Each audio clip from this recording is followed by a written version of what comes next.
anything? Nah, we're YouTubing it. We Cool. wait. We go a few seconds. I will tweet it out here after we get started because sometimes YouTube's behind StreamYard. Thank you, technology. Which Colts running back do you want to have on your roster? That and more this week on the couch. On the couch, always happy to welcome back Mike Tagliere. Which Colts running back do you want, Mike? Can I say none of the above? That's fine. I had a premonition you were going to say that. I swear to you. No, it's been kind of a mess. I mean, Marlon Mack, I know if you look at like the year over numbers, like it looks like he's been a good running back, like a high end RB2. But if you look at it on a weekly basis, Marlon Mack's been somewhat of a disappointment in this offense this year. And, Jonathan Williams is a guy that's been in the league for 4 years. He's gotten sub 50 carries. So he wasn't on a roster for a reason for a long time. Nyheim Hines' role didn't grow at all when Marlon Mack went down. Jordan Wilkins missed last week. And now he's saying that he's going to make it back for Thursday night. And when you start splitting up the roles between these guys, it's like you have to project game script, right? That's part of our job. And against the Texans this week, the Texans coming off that brutal loss, I just feel like this is a week where the Texans are going to kind of go off offensively. And if you put the Colts in a negative game script, you're going to see Jonathan Williams on the bench. So I really I want to stay away from the situation if I can. I hear you. And really, Mike, one of the things that's going on here is it has been a bone dry year on the waiver wire for running backs. I haven't seen anything like it in the time that I've been doing this fantasy football stuff closely. And we're trying to get blood from a stone at this point. Now, because of that, there's an attitude, like I know you do the waiver wire stuff over at Fantasy Pros. I do waiver wire stuff at Football Guys, where at this point you shoot your shot. I mean, you don't, there's no value to taking free agent bucks into the offseason. Oh, that's an interesting format to think about. So you got to spend it on something, right? It was Ty Johnson, it was Brian Hill, it was Wayne Gallman. I mean, so it isn't like if you waited, you waited for what? Maybe it's Darrell Williams. We'll talk about him, but on Indy really quickly. Well, I think you're right to say that Indy's situation hasn't been that fruitful. And the only thing it has produced is a pretty steady in competitive or close games. Mack was getting his 19, 20 carries. He just wasn't always turning it into something that helped your fantasy team. And now we're looking at a three-way committee. The heartbreak for me, Mike, is that I like Jonathan Williams. I mean, what he did last week didn't surprise me at all. Part of it is Jacksonville's run defense. Maybe the takeaway from last week is just Derrick Henry. Derrick Henry's just going to run all over them. And I always feel like I have to mention this stuff now. It's public service kind of stuff. Jacksonville's run defense. Tampa gets it week 13 now. Melvin Gordon, week 14. Josh Jacobs, week 15. And then is Devontae Freeman going to be back? Is Atlanta's run game anything? So it's just something to think about. These are the things that are going to lead at least to fantasy playoff wins or the tilt, if not championship. So I like Nyheim Hines. Nyheim Hines should be getting more touches. You watch him every week. He's clearly one of the fastest players in their offense. He's very comfortable as a receiver. I would love to see him get out of that Duke Johnson zone in this opportunity. I don't trust the Colts to do it. In a PPR league, he might be the one I take. And then there's Jordan Wilkins, who's always looked good. You see it through yards per carry or metrics, or you can just watch him. He's pretty good.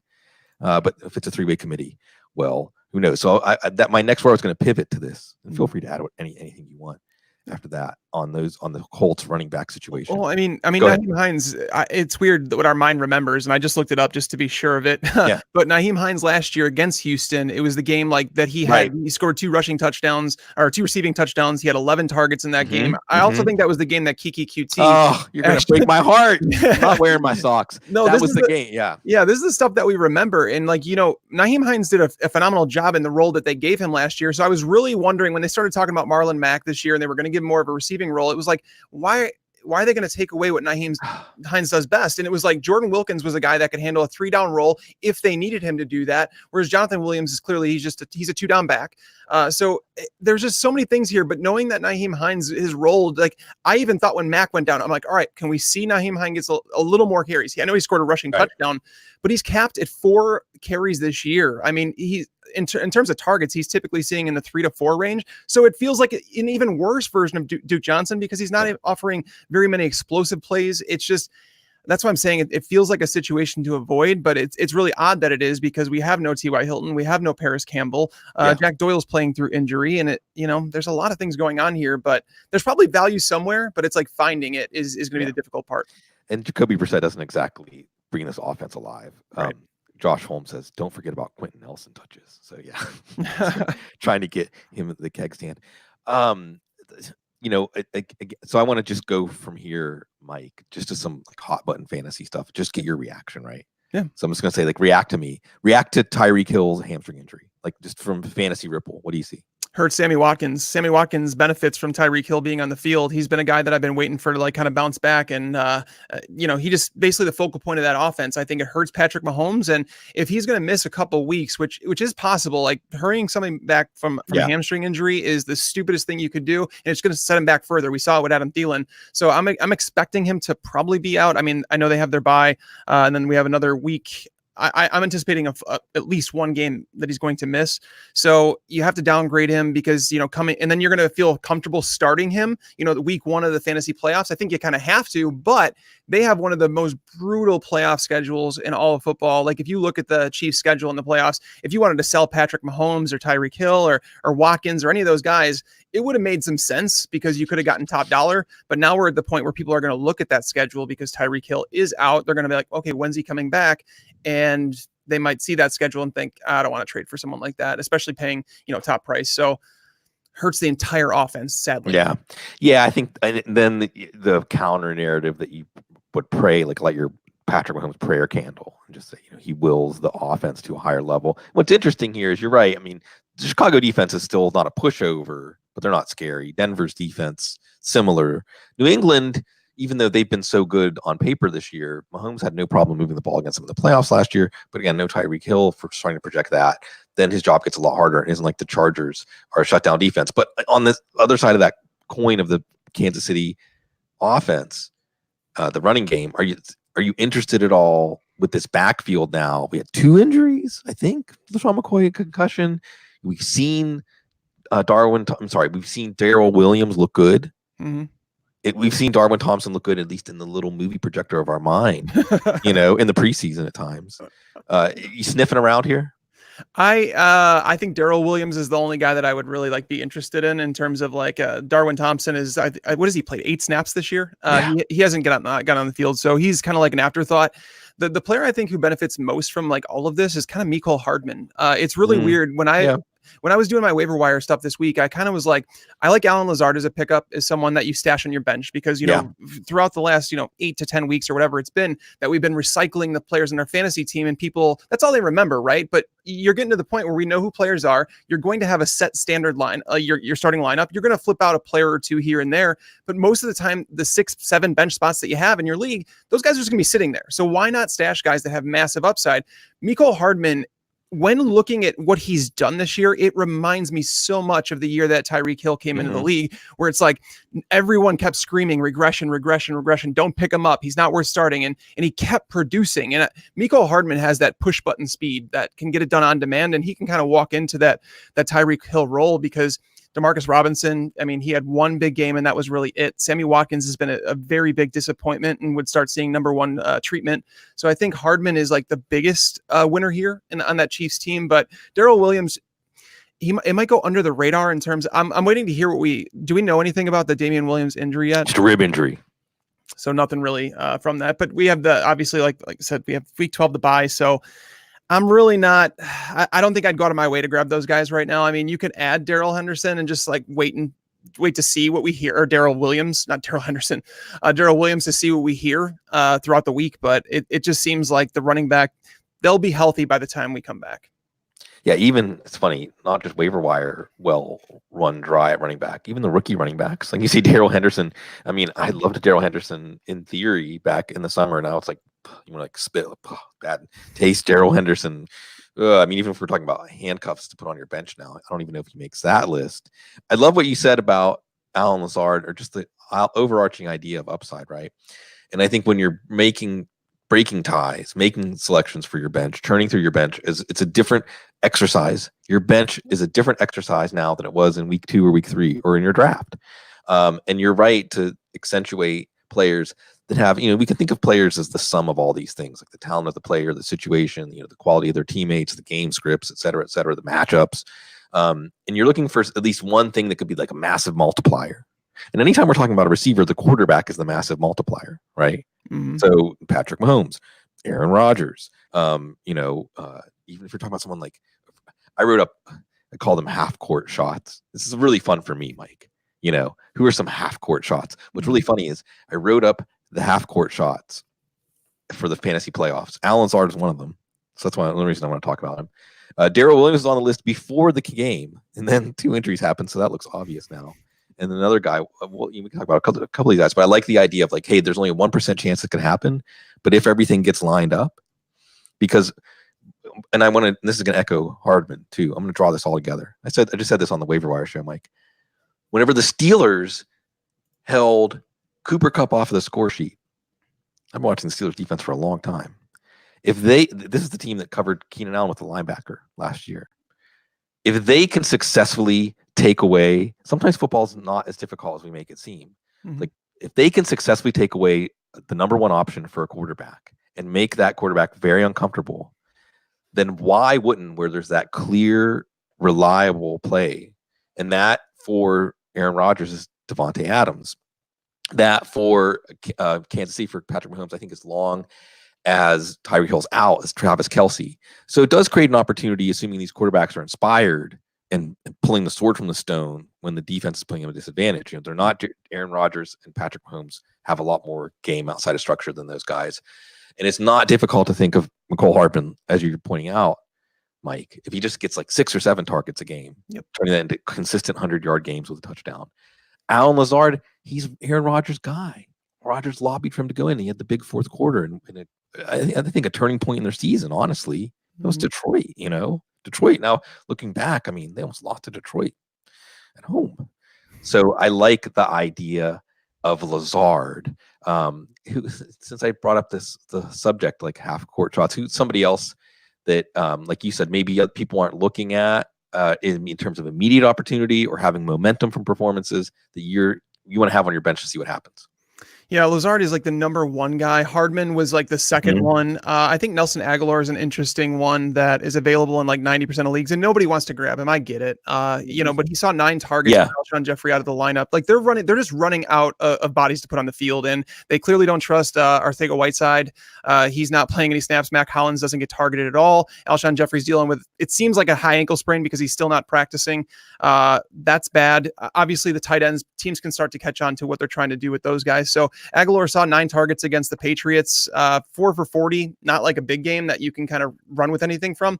But, moving forward against Seattle's a team that their secondary is not anything to worry about. They, like, in terms of the schedule they played this year, it has been a cake schedule, but they've still allowed plenty of production to wide receivers. So I think Nelson Aguilar is someone that you can grab and say Carson Wentz is going to put up some numbers in matchups, especially, with their defense has started to step up, but Nelson Aguilar is a guy, like, you just search for the targets, like who's going to have available targets, who's tied to an elite quarterback that can throw some touchdowns. Aguilar has shown that he can produce in the NFL, but Traquan Smith was one of those guys for me. And I actually, like, in some of my deeper leagues, like I play in 14-team leagues where we start like 3 receivers, 3 flex.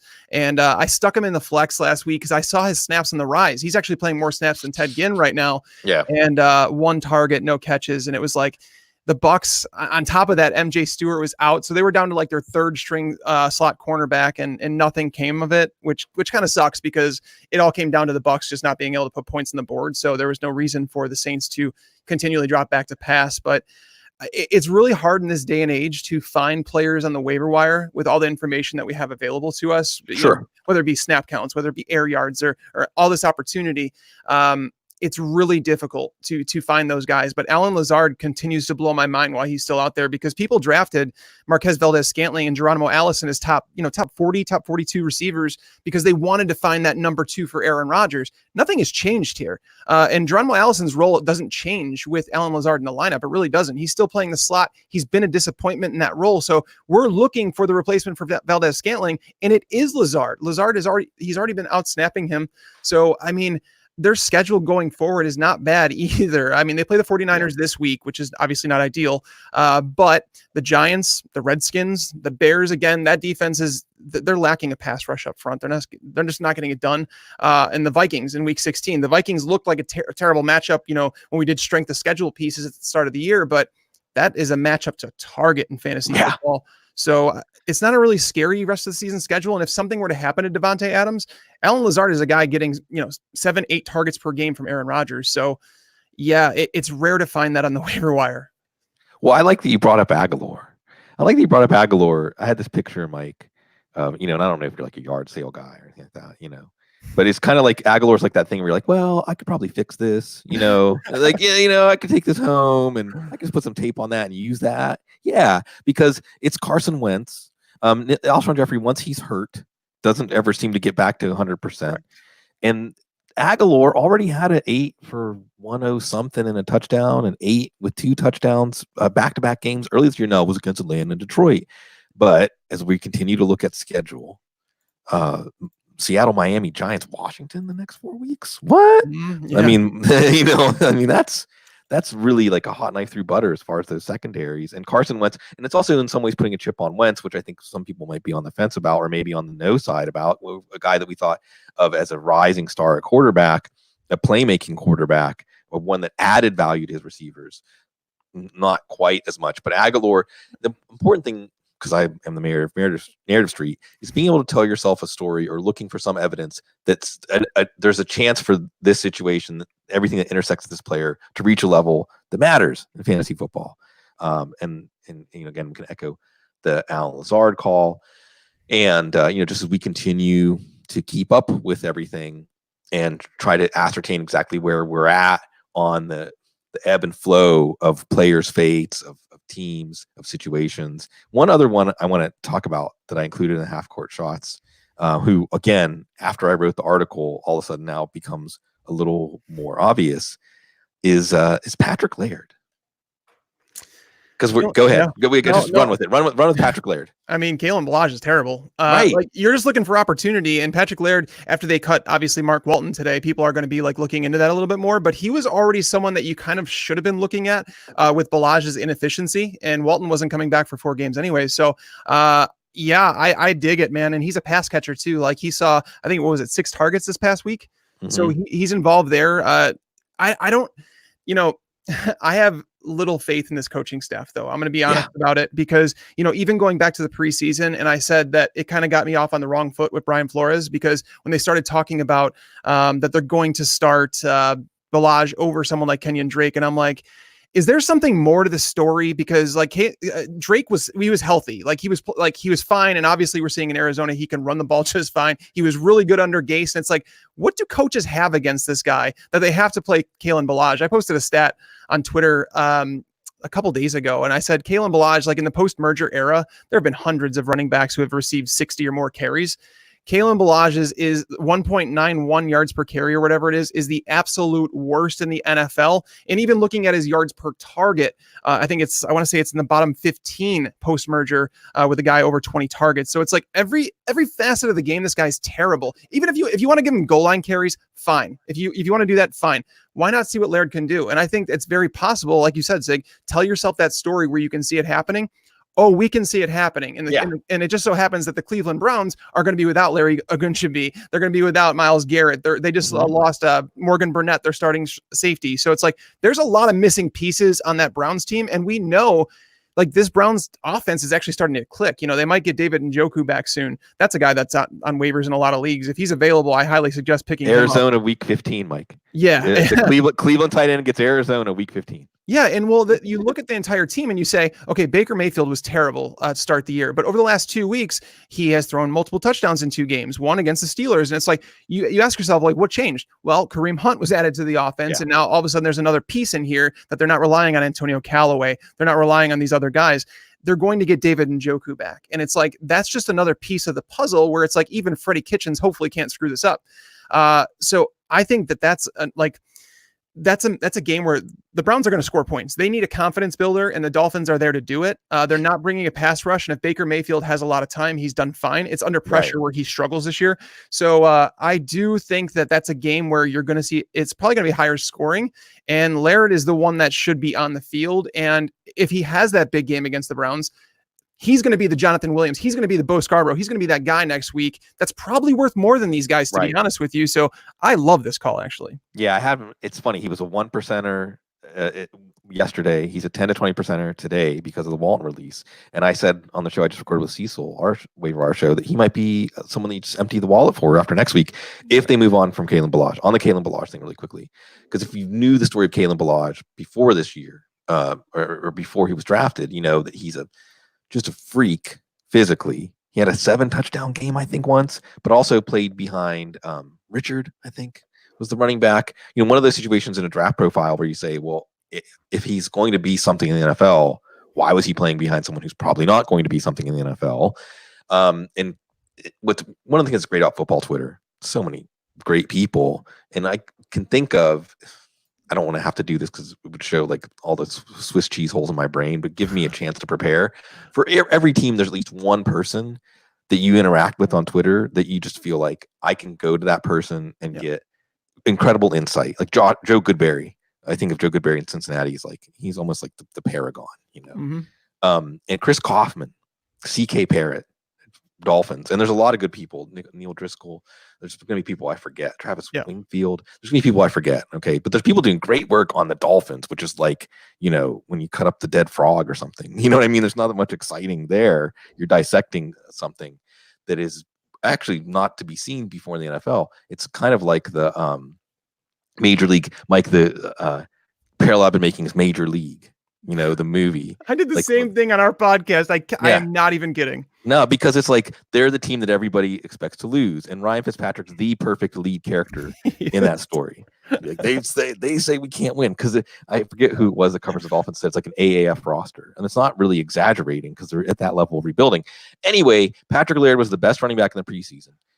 And speaking of preseason Ballage, I'm going somewhere with this. Mm-hmm. Chris Kaufman said that it's the disconnect between seeing what he looks like in practice. And remember the reports this summer, Mike? They were like, oh my God, it was the Bucks, or I don't remember who it was. Like, they're like, ooh, Ballage, we don't want to have to face that guy in a game. Yeah. And their practices, their mutual practices. Yeah. Right. And it's like, well, okay, but when the game speeds up, Ballage's physical gifts just aren't accessible because in some ways the running game in Miami, but also just his lack of skills. Now, Laird is more of a lunch pail guy as far as a running back. He's not flashy, but he can collect up those catches in catch-up mode, and Ryan Fitzpatrick's going to keep swinging.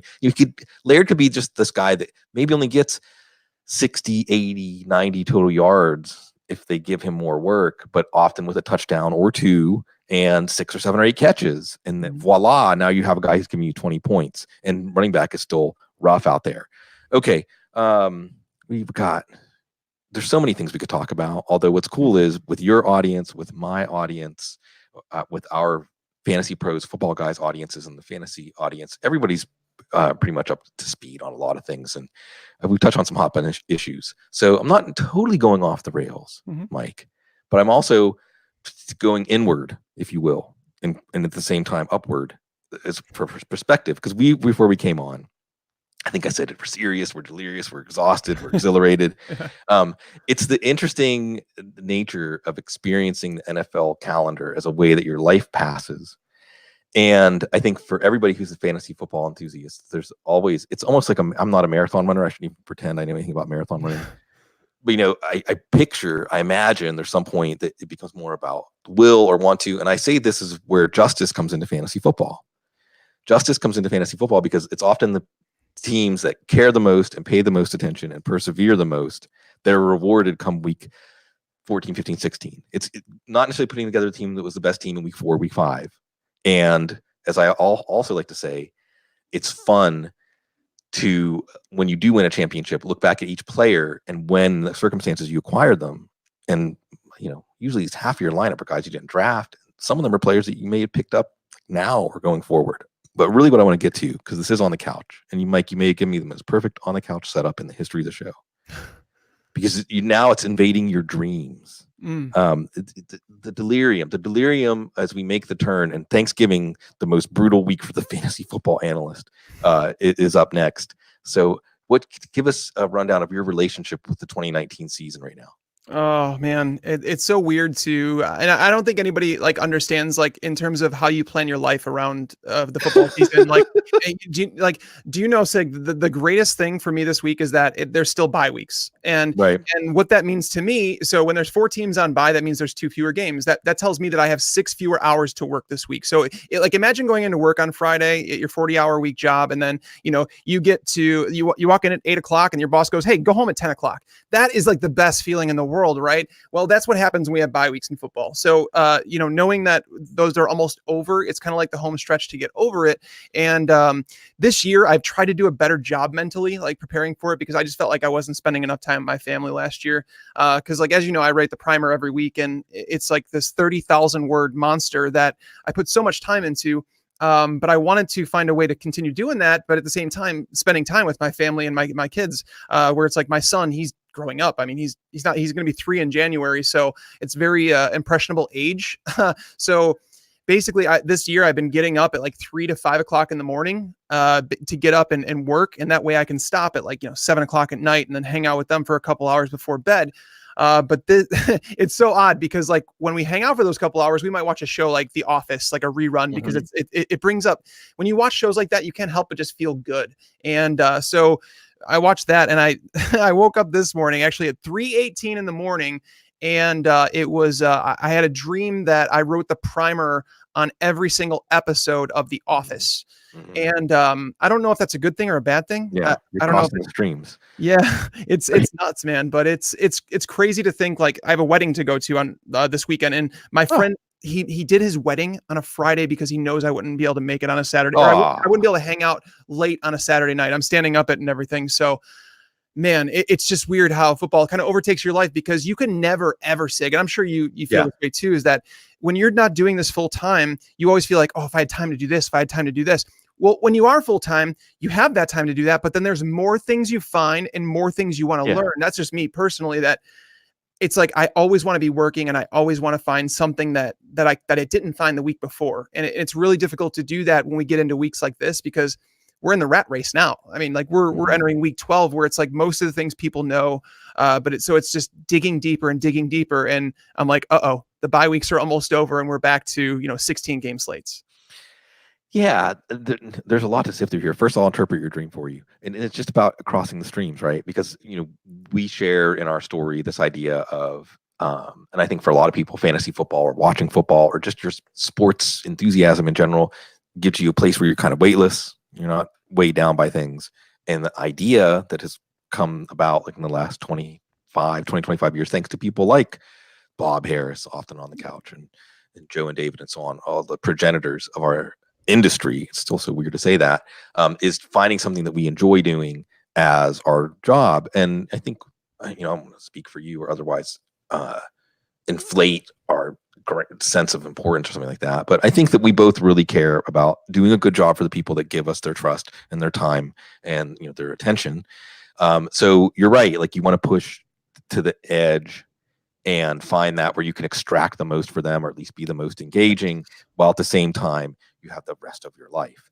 And we've blurred the boundaries in a way that I think is very satisfying for us, but sometimes requires outside things to say, because it's really great whenever your job is something you enjoy. And especially in this time, in the 21st century, this idea of there being a blurred boundary between work and life, whether it be through email or texts, or this idea that employers have that you're always available, it can be a problem. And we may facilitate that because we enjoy what we're doing. And in general, where this really goes off. Now I'm going to go on the couch and put myself on the couch. Is I always think, like, did you ever watch Mad Men, Mike? Oh yeah. Yeah. So you remember Mad Men? Yep. It's a fascinating show because it goes into advertising. And I still remember being in the Newhouse School at Syracuse, and I'm not saying that just to drop Newhouse. It's more like look at what I could have done instead of what I'm doing. And that the advertising majors, I would look at their textbooks and they'd say things like directly, advertising with fear or advertising with guilt. Just understanding that we have these levers and buttons inside of us that can be pushed. It's brazen, and I think Mad Men goes off on a lot of those tangents. And there's a point when they lose the tobacco account and Don Draper decides, like, well, we're just going to go total anti-tobacco. Mm-hmm. And I have this vision, talk about like dreams you wake up from, Yeah. of like all the fantasy football analysts taking out the full page ad equivalent and being like, quit football, like it's unhealthy, like we've given ourselves over too much to it. Yeah. Like we're all like walking out of our front doors and the sunlight's on our face for the first time. We're like, oh, I'm alive again. But at the same time, I think that the work that you do and the work that I do in the fantasy football community, it still stands for the idea of like some sort of release. And it's just funny whenever that gets turned inside out and all the weird situations that creates. But I do think for the fantasy football players out there that are still listening and still going down this rabbit hole with me, that what it rewards is perseverance. What it rewards is paying attention, which is why we want to do that like in spirit, I mean, in some ways, I feel like when I manage my teams, Mike, it's like people going and crossing themselves and lighting the prayer candles and doing the rituals, because that's like my offering over to like, if I'm not actually vigorously managing my teams with some sense of caring about it, then I'm not giving that caring over that is the thing that like makes the wheel turn for us. That's the weirdest part, Sig. I'm glad you brought that up, because like it's one of the things I struggle with most, is because like at some point in my fantasy football life, I stopped caring so much about my own teams and more. It was like I'm a player second. I'm an analyst first, player second. And I know people don't believe us when we say that.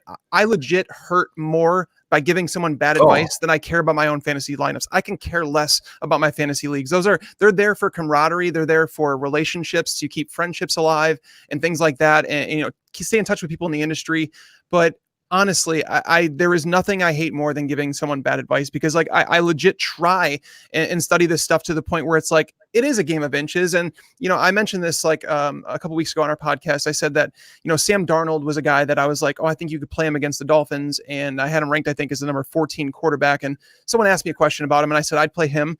And he came away in that game with 12 point something points. And it was like, oh, I lost my matchup because of that. And it hurts me. Like, you should never go back to someone and like try and rub it in their face. But I was like, did you watch that game? Because if you watched it, there was an overturned touchdown to Ryan Griffin that basically it should have been a touchdown. Actually, I don't know why they overturned it. The next play, he threw an interception. So it was legitimately like a 7-point swing on one play.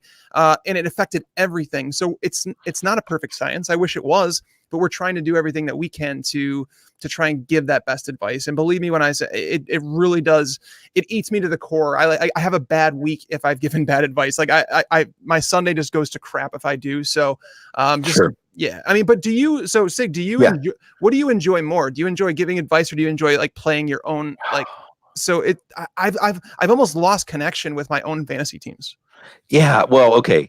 So as far as me getting emotionally wrapped up in my fantasy teams, the way I did, say, 15 or 20 years ago, for me, the answer to that from an emotional, psychological standpoint is fantasy football's been good to me.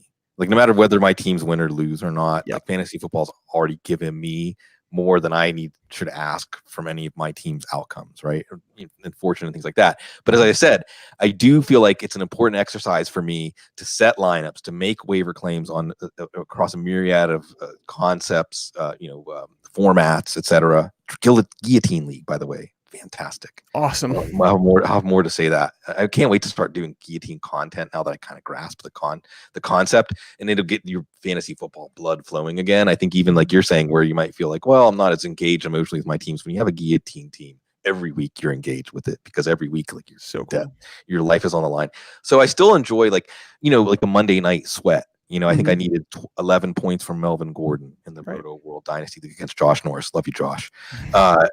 And I got it, like, so those sweats and experiencing that's the thing we're engaging over. So I still feel like it's crucial for me to be involved and feel that as a player, or I can't necessarily relate to the decisions people are making that I'm advising them on. Now, there's a larger issue here about, like you said, about advice. And I think that all I can say on that is this, Mike.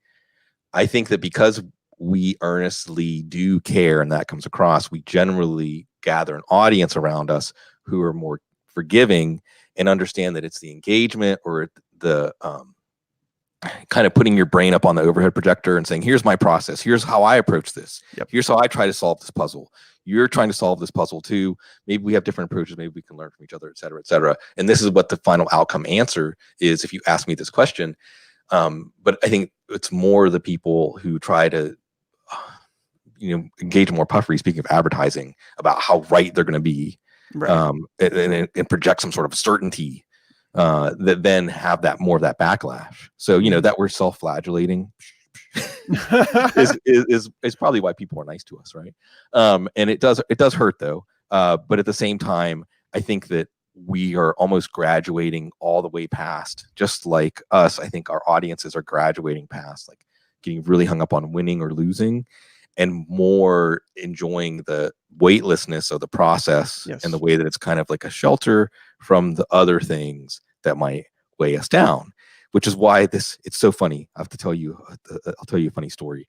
We had our Thursday Night Live show, Pittsburgh and Cleveland, and there was a famous Thursday Night Live show from, oh God, must have been 7 or 8, 9 years ago, when the Steelers were playing the Ravens, which is like the only game that matters, like what the Steelers do against the Ravens. It's all that matters. Mm-hmm. And it was an overtime game. It was a game that should never went to overtime. Do you remember this game? It should never went to overtime. I think it was a Thursday night game, and the Steelers blew the lead late, and then had chances to win and blew those chances, and then finally the Ravens won. And our live show usually goes until 11 Eastern, but we kept going until the end of the game, and just excruciating. And poor Cecil had never really emotionally gone back in with the Steelers, and I was building back up because honestly, it's easier to root for them without Ben Roethlisberger. Can I say that? Can I say that? Is it okay for me to say that? It is okay. And the defense was inspiring rooting for them. It was like the old Steelers defenses that we loved in the 90s and the aughts. And the game was so depressing from the Steelers fan perspective that we started talking politics and Colin Kaepernick. Oh, wow. So like football is supposed to be the release from those things. And when football is too depressing, then we turn back to those things that bring us down. But anyway, I just want to hand it back to you as we're going expansive here. But I think that the people here are very forgiving and even welcoming, or they wouldn't be here. Oh, for sure. And I mean, that's basically, in the end, that's what we do. We appreciate you guys supporting what we do, because obviously we wouldn't be here talking to you guys if you guys weren't supporting us. So thank you from the bottom of my heart. I tell people that all the time. And it's one of those things that I don't think ever gets old, is just saying that, as long as you guys consume it, and it's hard, right, Sig? It's like one of the hardest things in the world is that our industry, if someone finds someone that they like, they don't want to share that person because, well, if it helps the league mates, right? But the truth of the matter is that work goes away if it's not supported. So we know it takes a lot to share on social media. We know it takes a lot to tell a friend about it and stuff like that. But it's all about making us smarter as football fans. And that's why I've started to do like DFS leagues with my friends, where it's like, that way we can share information together. We can listen to those podcasts. I have no issue talking, if they're like, who should I start? I don't even ask them if it's the league that I'm in with them. I'll give them advice because it doesn't matter. I just like talking football. But DFS leagues are fun. If you can do that, like set it up with your friends, where we know that some weeks are busier than others for some people. For example, one of my buddies is getting married this weekend. So he's not going to have time to like focus so much on fantasy football. If he wants to take a week off, that's fine.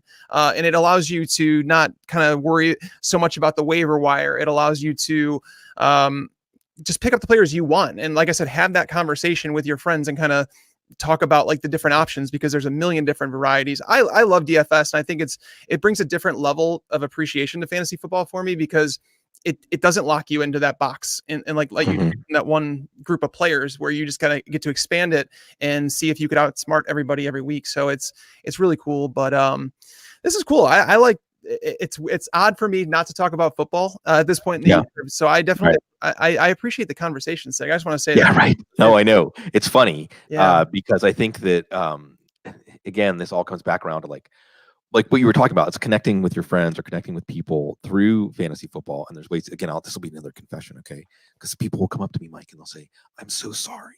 I don't have time to do fantasy football this year. Like think that I represent fantasy football or something. No. And I say, congratulations. I'm glad you found something better to do with your time.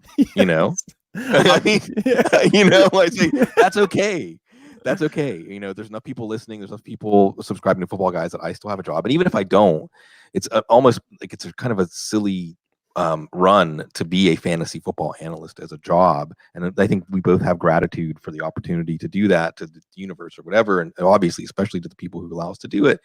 But that gratitude, and that we transmit gratitude on our vibration, on our frequency through the work that we do is just as much the product as the advice.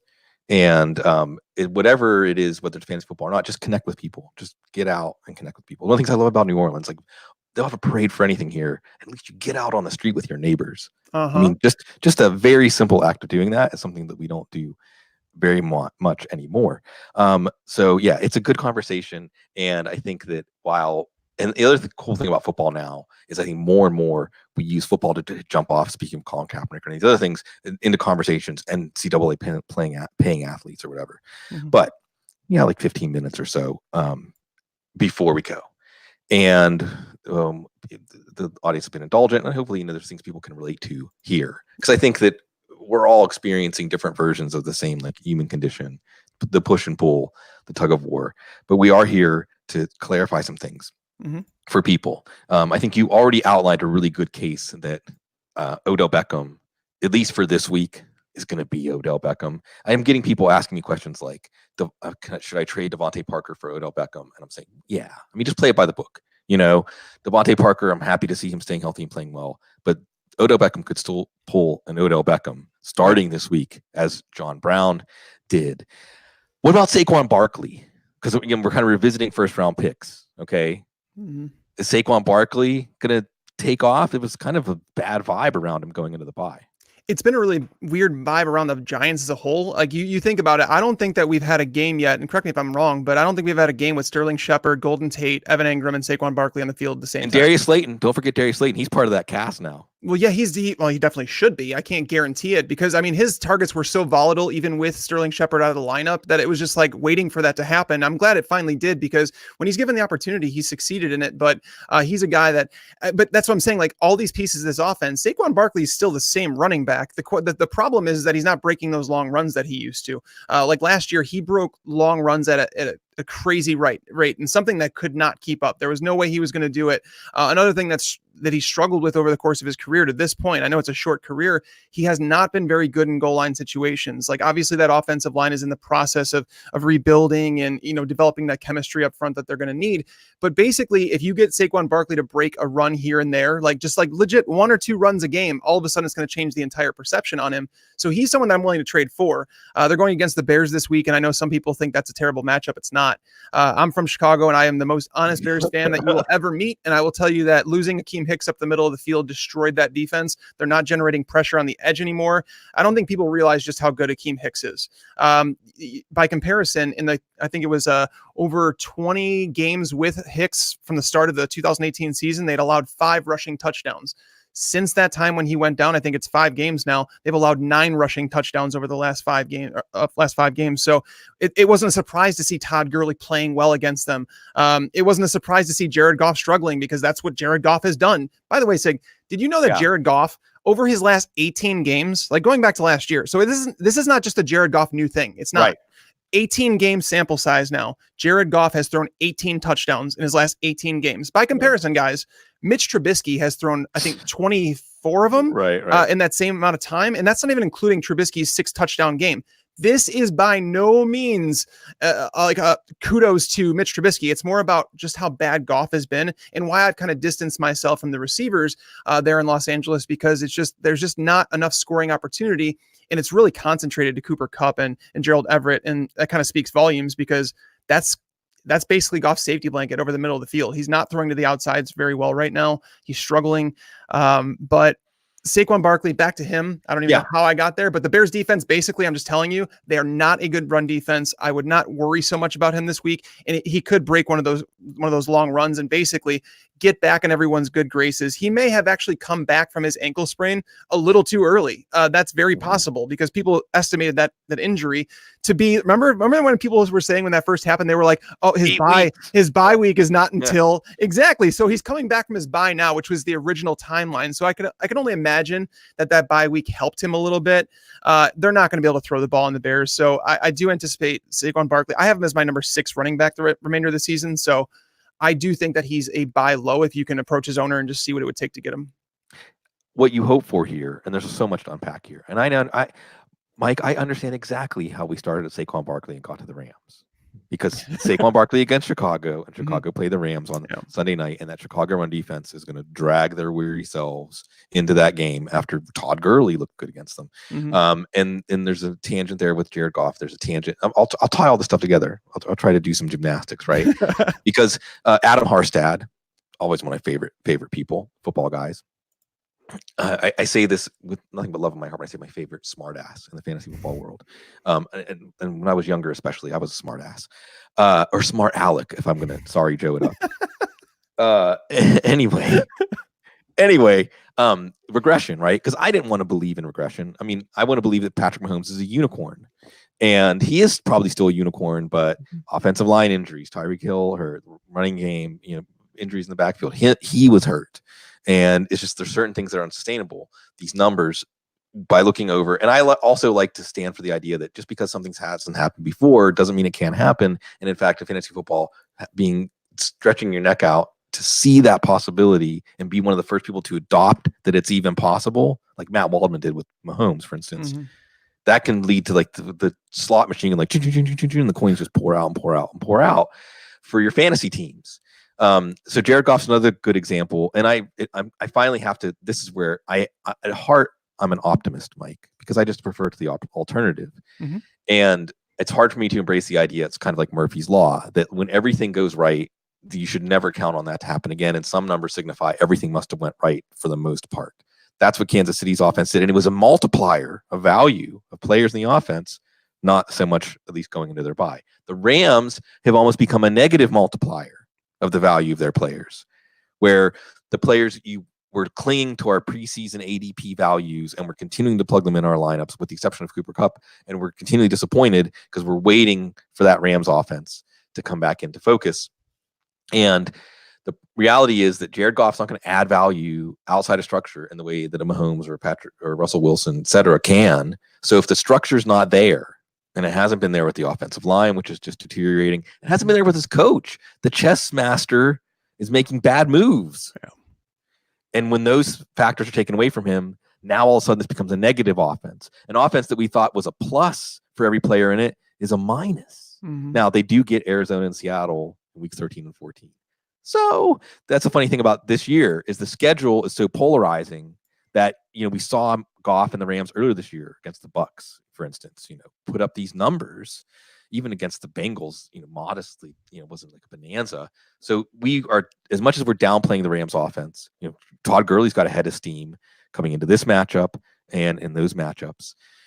We'll see what happens. But again, it's regression. And with Barkley, you brought it up. It's the idea of those long runs. And Scott Barrett, always enjoy having him on the couch, brought up in the preseason. I think he did find kind of a Rosetta Stone or a skeleton key, if you will, to find in Barkley's outlook a potential critical point of failure, which is that he had more long runs or a bigger percentage of production last year on those big plays that you're talking about, Mike, than any player basically in history. I think maybe Adrian Peterson one year was the only one who was even close. And then the next year, Adrian Peterson had like half as many or fewer of those explosive plays. It's just so difficult to do it.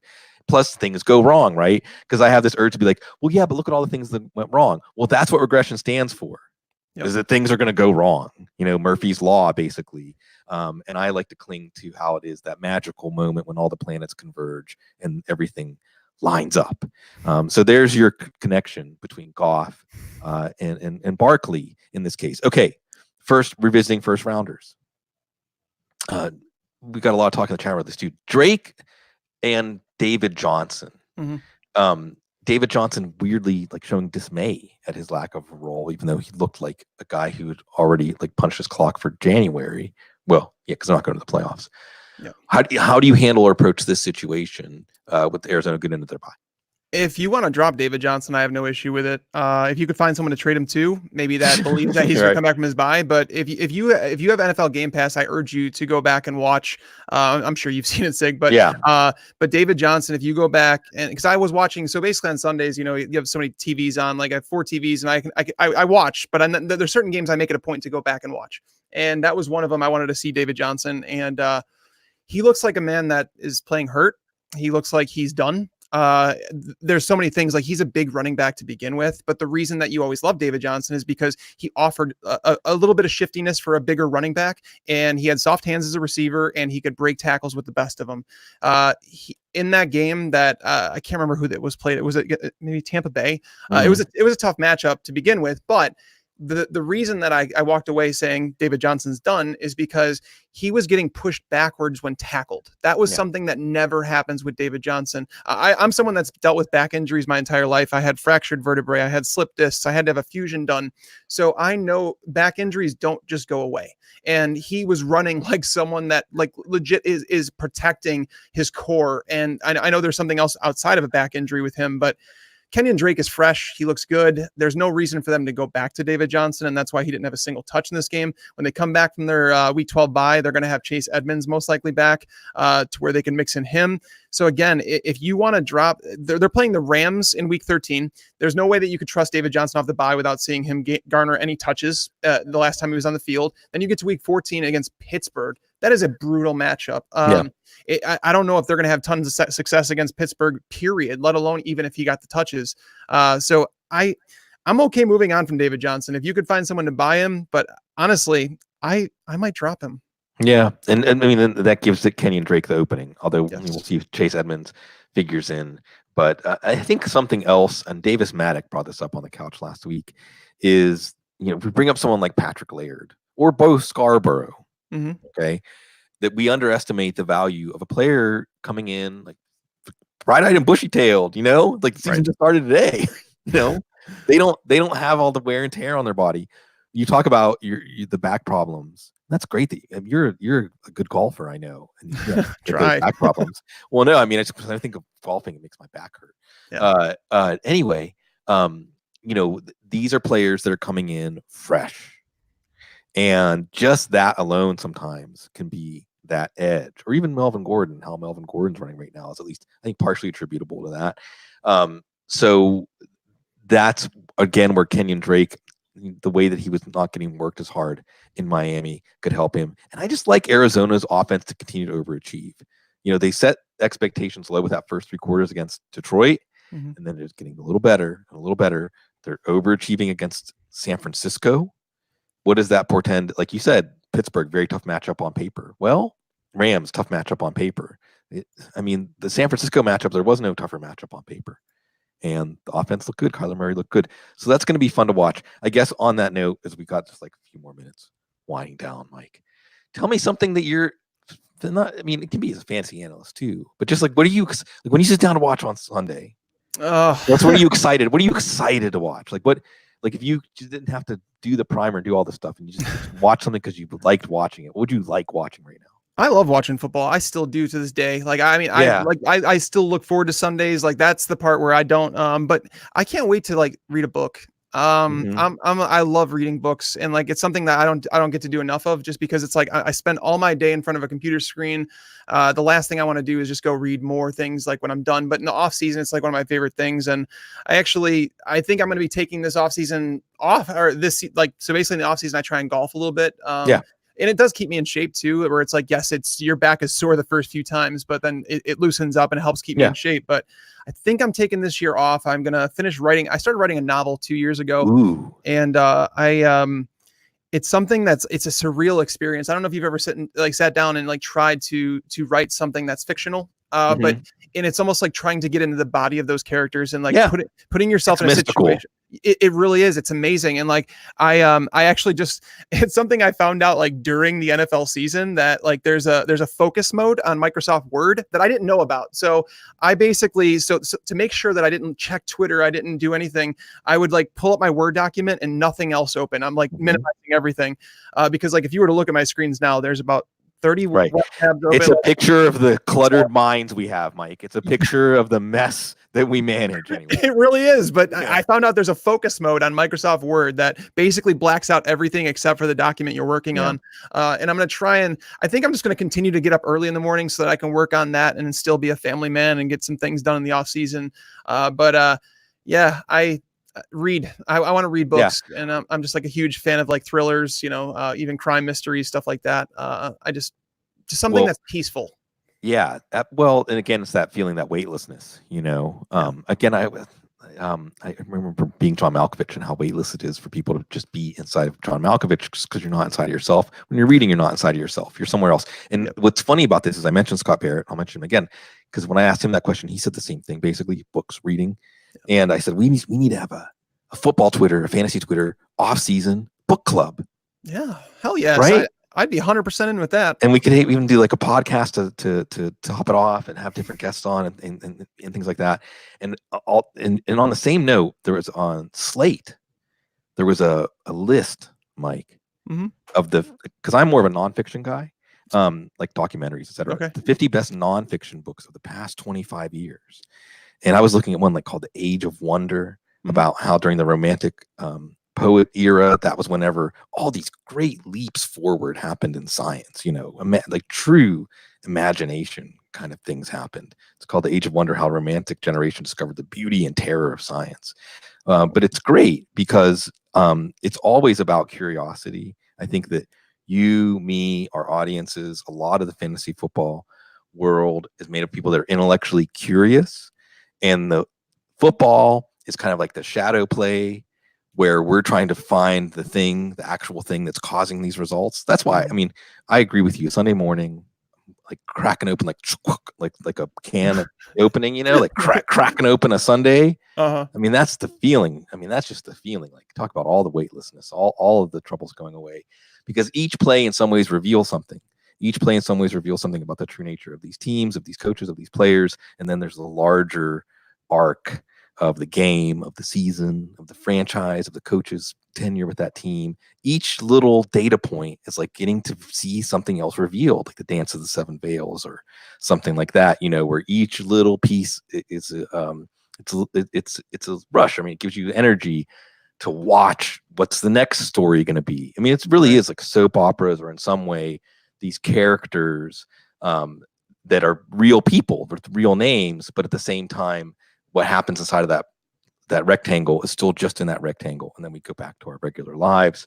And it's that curiosity. So whether it be, and I want to talk, man, I want to hear more about your novel, really. See, so I want to. I feel like the universe is continuing to nudge me towards like doing podcasts on other things and thinking of myself more as a podcast host than as a fantasy football analyst. Even though that's how I, got into podcasting. I love it, and I would love to, because I think you're right, and you're reminding me of the early years of college, when we were assigned all of these in English classes, all this reading about writing and about the mystical nature of writing, about the becoming a vessel, or just different people's ideas, different writers' ideas over the years. And even as we do, fantasy football writing might seem kind of mundane and informational and things like that, but there still is a sense of like giving yourself over to that space in between you and your audience, like in the text, and getting outside of yourself.